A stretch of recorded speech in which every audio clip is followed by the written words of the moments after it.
العزة والكرام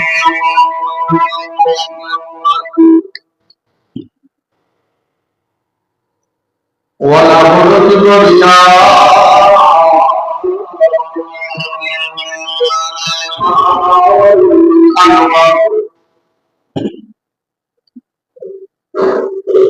نزل وأنزل على عبده القرآن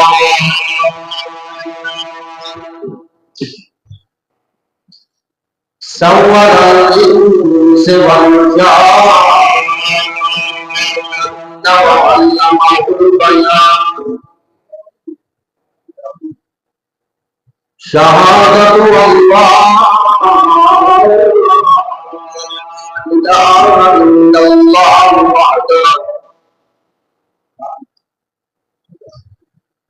وحده بتدبر وتعبد وتفرد وتفكر بالكلام وحده بتقدير وتمجيد وتمجيد وتفريد بالكمال دو ملاتے ہیں آپ حیران ہوں گے نبی کی دو ملاتے ہیں ایک ولادت وہ ہے کہ جس میں اللہ کے نبی کا حکم دنیا میں ظاہر ہوا جمال دنیا میں ظاہر ہوا اور ایک ولادت وہ ہے جس میں اللہ کے نبی کا کمال دنیا میں ظاہر ہوا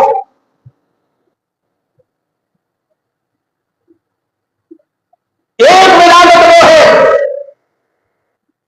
جس میں اللہ کی طرف سے وجود ملا اور ایک ولادت وہ ہے جس میں اللہ کے نبی کو نبوت ملی اب کیا وجہ ہے کہ پہلی ولادت ملی پہلی ولادت ہوئی اللہ کے رسول صلی اللہ علیہ وسلم تو لوگوں نے حسن کی تعریفیں کی کسی نے صادق کہا کسی نے امین کہا کسی نے جمال والا کہا اپنی جگہوں کا فیصل قرار دیا لیکن دوسری ولادت جب ہوئی فاران کی چوٹی پر جب اللہ کے نبی صلی اللہ علیہ وسلم کو نبوت ہوئی ایک وہ ولادت ہے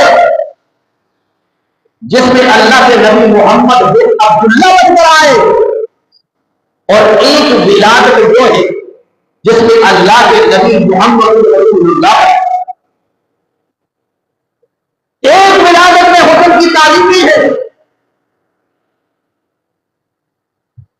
لوگ آپ کی تعریفیں کرتے حسن کی تعریف کرتے محبت کرتے پہلی ولادت ہوئی ابو لہب نے بھی جس لوڈی نے آ کے خبر دی کہ آپ کے بھائی کے گھر میں ایک حسین و جمیل بیٹا اللہ کریم نے عطا فرمایا ابو لہب نے اسی وقت اس لوڈی کو آتا یہ پہلی ولادت پھر دوسری ولادت وہ ہوئی کہ اللہ کے نبی نے جب دوسری ولادت ہوئی نبوت کا اعلان کیا وہی محبت کرنے والے جان دشمن بن گئے وہ جو پھول بچھاور کرنے والے تھے وہ کانٹے بچھانے لگے وہ جو حسن کی تعریفیں کرنے والے تھے کذاب کہنے والے شاعر کہنے لگے جان کے دشمن بن گئے کیا وجہ کیونکہ نبی کی ولادت امت کے لیے مومن مسلمانوں کے لیے احسان ہے اللہ کا بہت بڑا احسان جس طرح فرمایا اللہ کریم فرمایا لقد من اللہ علی المؤمنین اذ بعث فیہم رسولا تحقیق احسان کیا اللہ کریم نے مومن مسلمانوں پر مومنوں مسلمانوں پر احسان کیا کہ اذ بعث فیہم رسولا، جب انہیں اللہ نے اپنی عزت والا رسول بھیجا، شان والا رسول بھیجا، مقام اور مرتبے والا رسول بھیجا، جو جمال میں بھی یکتا ہے، جو کمال میں بھی یکتا ہے، جو جمال میں بھی اکیلا ہے اور کمال میں بھی اکیلا ہے، جس کی صورت بھی اعلیٰ ہے، جس کی سیرت بھی اعلیٰ ہے۔ حسن کی تعریف، ایک دن ابو جہل رسول اللہ صلی اللہ علیہ وسلم کا سب سے بڑا مخالف، کعبۃ اللہ کے ساتھ ٹیک لگائے بیٹھا ہے اور باقی قریش مکہ بھی بیٹھے ہوئے ہیں، اور کعبۃ اللہ کے ساتھ ٹیک لگائے بیٹھا ہے۔ کسی نے کہا جناب ابھی تو آپس میں بیٹھی ہیں، یہ بدلا ہونا محمد کیسا انسان ہے، کیسا ہے؟ کسی نے کہا بڑا حسین ہے، جمیل ہے، کسی نے کہا صادق ہے، امین ہے، کسی نے کیا تعریفیں کی ہیں، کسی نے کیا تعریفیں کی ہیں۔ جب نمبر آیا نا ابو جہل کا نمبر آیا نا، ابو جہل ٹیک لگائے بیٹھا تھا، اٹھ کر بیٹھ گیا اور کعبہ کی طرف نگاہ کرتے کہتا ہے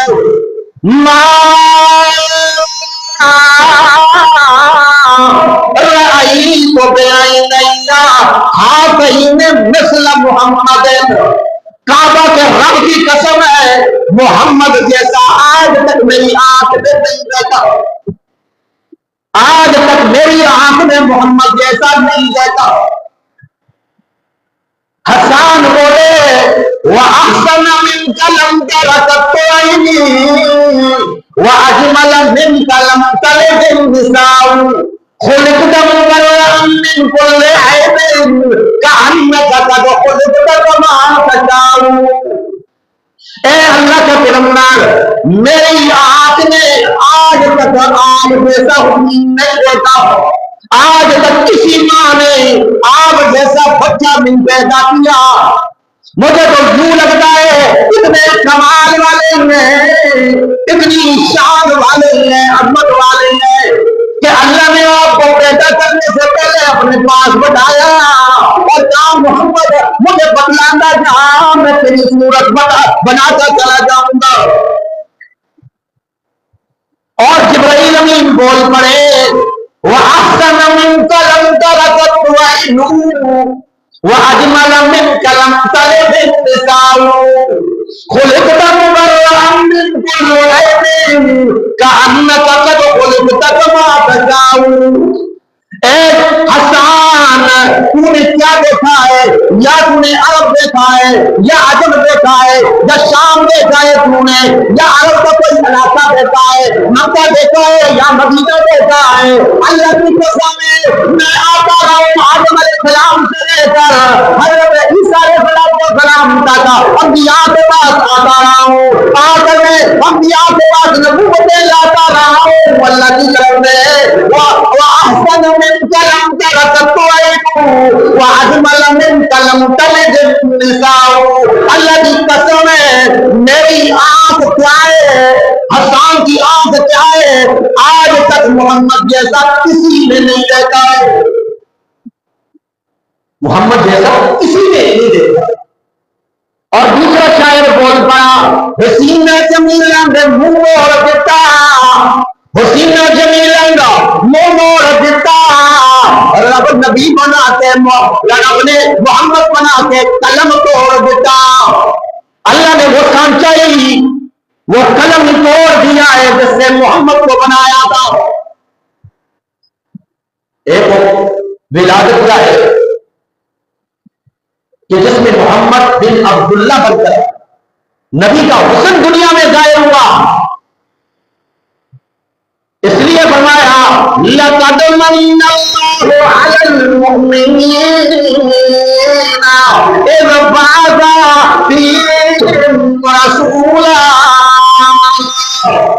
تحقیق احسان کیا اللہ کی طرف، اللہ نے احسان کیا مومن مسلمانوں پر کہ ان میں اللہ نے اپنا عزت والا رسول بھیجا، عزت والا، شان والا، مرتبے والا، جس کا حسن بھی اعلیٰ، جس کا کمال بھی اعلیٰ، آدم علیہ السلام سے لے کر عیسیٰ علیہ السلام تک اللہ نے نبیوں کو کمال عطا کیے ہیں، خوبیاں عطا کی ہیں، ایسی انفرادیت والی خوبیت حضرت آدم علیہ السلام کو خوبی عطا فرمائی، کمال عطا فرمایا، نیابت کا شرط عطا فرمایا، نیابت کا۔ حضرت نوح علیہ السلام کو اللہ نے کمال عطا کیا ہے، کمال کہ جوش تبلیغ عطا فرمایا۔ حضرت ابراہیم علیہ السلام کو اللہ نے بت شکنی عطا فرمائی، حضرت یوسف علیہ السلام کو حسن و جمال عطا فرمایا، حضرت لقمان حکیم کو اللہ نے حکمت و دانائی کی خوبی عطا فرمائی، حضرت موسیٰ علیہ السلام کو جذبہ جہاد عطا فرمایا، حضرت عیسیٰ علیہ السلام کو اللہ نے زہد و تقوی عطا فرمایا۔ ہر نبی کو اللہ نے خوبیوں سے نوازا ہے، کمالات سے نوازا ہے۔ ہر نبی کے کمال کو پڑھنے کے لیے، مطالعہ کرنے کے لیے آپ کو علاقہ کتاب اتارنی پڑے گی۔ ہر نبی اپنی اپنی سیرت کی کتابیں اس کا مطالعہ کرنا پڑے، لیکن تمام انبیاء کے کمالات، خوبیاں اکٹھی کر دی جائیں تو محمد بنتا ہے۔ جس طرح فرمایا نا لِكُلِّ نَبِيٍّ بِالْأَنْعَامِ فَضِيلَةٌ، لِكُلِّ نَبِيٍّ بِالْأَنْعَامِ فَضِيلَةٌ وَجُمْلَتُهَا مَجْمُوعَةٌ لِمُحَمَّدٍ۔ تمام انبیاء کی خوبیاں، کمالات اگر اکٹھے کر دیے جائے تو محمد بنتا ہے۔ محمد النبی اجمعت فیہ الخصال المحمودہ، تمام خوبیاں، تمام کمالات اللہ نے محمد نے سارے نبیوں کے کمالات اکٹھے کر دیے تھے، اللہ نے اکٹھے کر دیے۔ تو نبی حسن میں بھی یکتا ہے، نبی کمال میں بھی یکتا ہے، حسن بھی بے مثال ہے اور کمال بھی بے مثال ہے۔ اس لیے فرمایا لقد من اللہ علی المؤمنین اذ بعث فیہم رسولا، تحقیق ہم نے احسان کیا مومن مسلمانوں پر کہ ان میں اللہ نے عزت والا رسول بھیجا، من انفسہم، جو انہی میں سے ہی ہے، انہی میں سے ہوگا، یعنی عرب میں سے اللہ نے، کیونکہ لوگ عربی تھے اس وجہ سے اللہ نے جو رسول بھیجا ہے وہ بھی اللہ نے عربی بھیجا۔ فرمایا پہلا کام، پہلا منصب کا یہ ہے کہ یتلو علیہم آیاتی، کہ وہ ان پہ اللہ کی کتاب کی آیات پڑھ کے سنانے والا ہو، اس کی آیات سنانے والا ہو، پڑھ کے سنانے والا ہو۔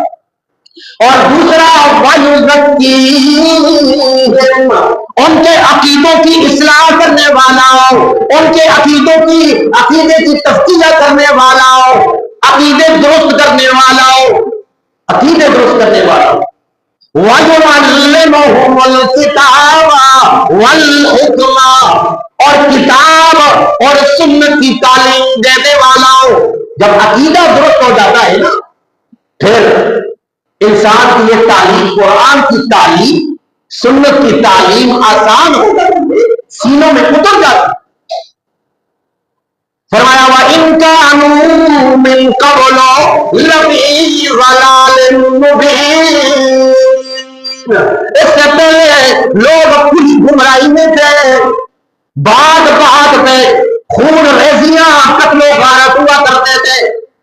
مشہور واقعہ ہے نبی کریم صلی اللہ تعالی علیہ وسلم کے آنے سے پہلے عرب کے اندر رواج تھا، لوگ بچیوں کو زندہ گرگور کر دیا کرتے تھے۔ ایک صحابی آئے، فرمایا اے اللہ کے نبی صلی اللہ علیہ وسلم، میں ایمان لاتا ہوں لیکن مجھ سے ایک بہت بڑا گناہ ہوا ہے زمانے جاہلیت۔ کیا گناہ ہوا؟ فرمایا جب میں سفر پہ جا رہا تھا، گھر میں بچہ بچی ہونے والا تھا، میں نے بیوی سے کہا، اہلیہ سے کہا کہ اگر بچہ ہوا تو ٹھیک ہے، بچی ہوئی تو زندہ درگور کر دینا۔ میں چلا گیا سفر، کافی عرصہ لگ گیا، کئی سال کے بعد واپسی ہوئی۔ جب میں وہ گھر میں آیا تو گھر والی نے بہانہ کیا کہ بچی ہوئی تھی، زندہ درگور کر دیا۔ اب وہ بچی گھر میں ظاہر ہوئی، پوچھا کہ کون سی تھی بچی؟ کچھ دن گزرے، بڑی الفت اور محبت کرنے والی بچی، بڑا محبت پیدا ہوئی۔ آخر بیوی نے جب دیکھا بڑی محبت کر رہی ہے تو بتا دیا یہ آپ ہی کی بچی۔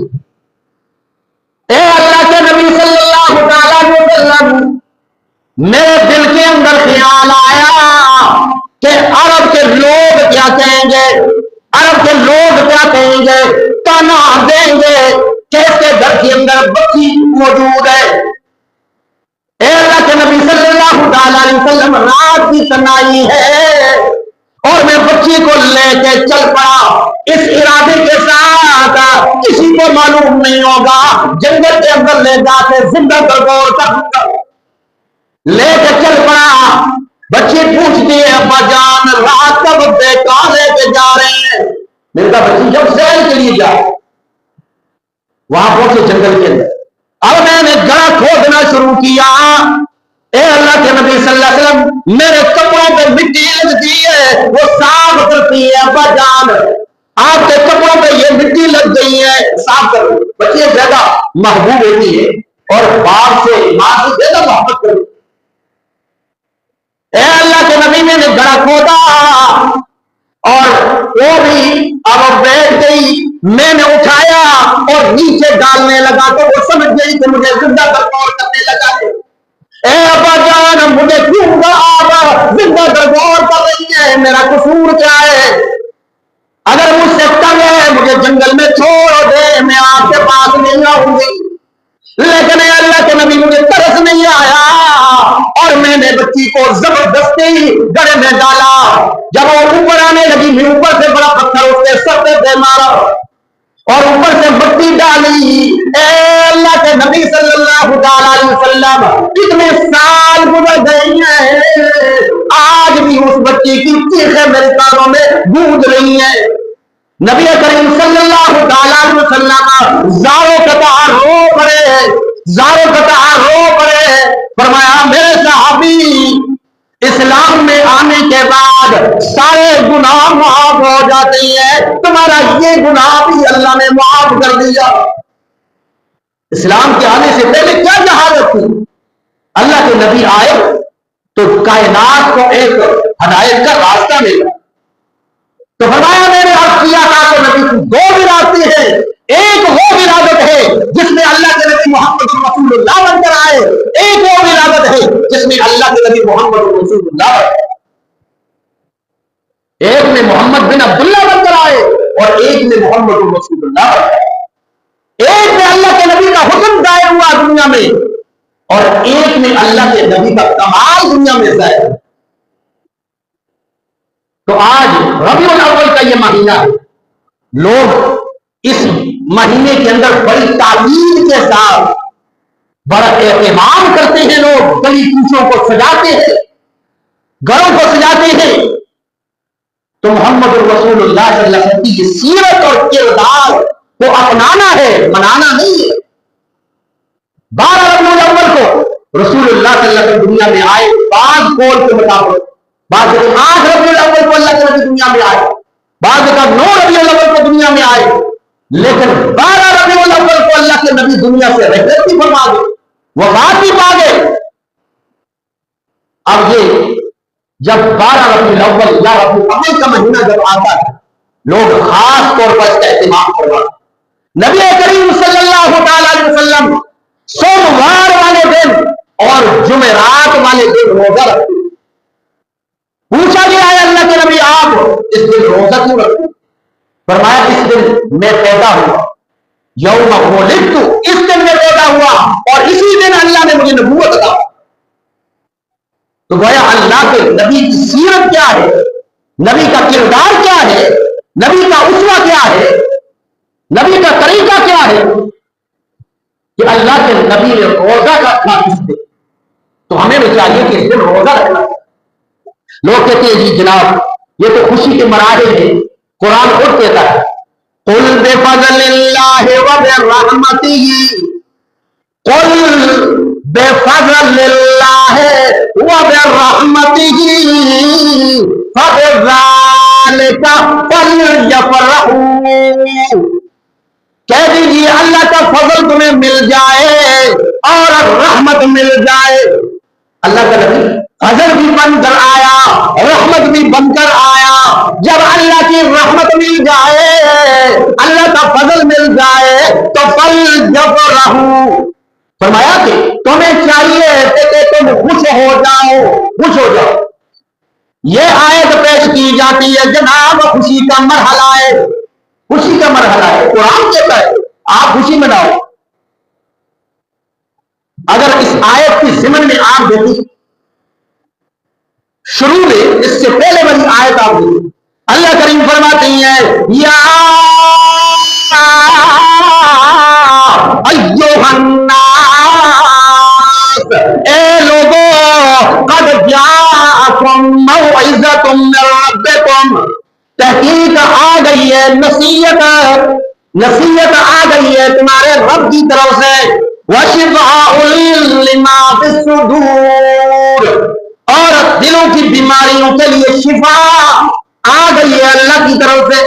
دل کی بیماری حسد ہے، بغض ہے، اناد ہے، شرک ہے، بدعات ہے، رسومات ہے، یہ دل کی بیماریاں ہیں، اس کی شفا کے لیے اللہ کریم فرماتے ہیں آ گئی ہے تمہارے پاس نصیحت، قرآن کی شکل میں۔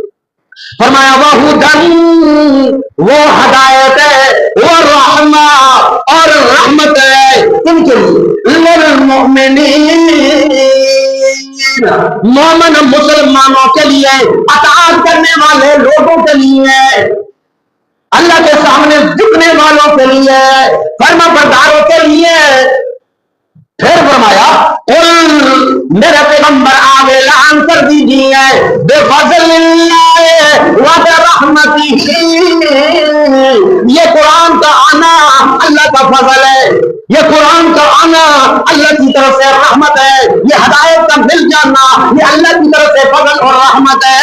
فبذلک فلیفرحوا، بس چاہیے اس پہ خوشی مناؤ، اس پر خوش ہو جاؤ۔ ہوا خیر مما یجمعون، وہ بہتر ہے اس سے جو جمع کر رہے ہو، جو مال ہے، دولت ہے، دنیا کی رنگینیاں ہیں جو جمع کر رہے ہیں، اس سے بہتر ہے یہ قرآن کی تعلیم۔